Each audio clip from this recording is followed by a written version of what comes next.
దానివల్ల ఏంటంటే by 35 years వచ్చేటప్పటికి ఎగ్స్ చాలా మటుకు తగ్గిపోతూ ఉంటాయి.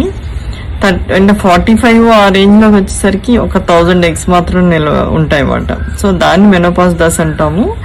ఈ ఎగ్ ఏజ్ పెరిగే కొలది ఉండే ఎగ్స్ ఏంటంటే అరౌండ్ 40 years ఎగ్స్ ఉంటాయి, తక్కువ నెంబర్లో ఉంటాయి. వాటి యొక్క క్వాలిటీ డెఫినెట్గా తక్కువగా ఉంటుంది. జెనెటిక్ పరంగా వాటికి ఏజింగ్ ఉంటుంది కాబట్టి తద్వారా ఏర్పడే పిండంలో జెనెటిక్ అబ్నార్మాలిటీస్ వస్తూ ఉంటాయి అన్నమాట. సో అందుకనే ఫర్టిలిటీ స్టేటస్ ఏజ్ ద్వారా చాలా ఎఫెక్ట్ అవుతూ ఉంటుందండి. నెక్స్ట్ ఏంటంటే పురుషుల విషయంకి వచ్చేసరికి కొంచెం ఈ ఫర్టిలిటీ స్టేటస్ అనేది స్లోగా డిక్లైన్ అవుతుందండి. బట్ 40 years దాటిన తర్వాత డెఫినెట్గా స్పర్మ్ క్వాలిటీ అండ్ క్వాంటిటీ అనేది మార్పులు వస్తూ ఉంటాయి.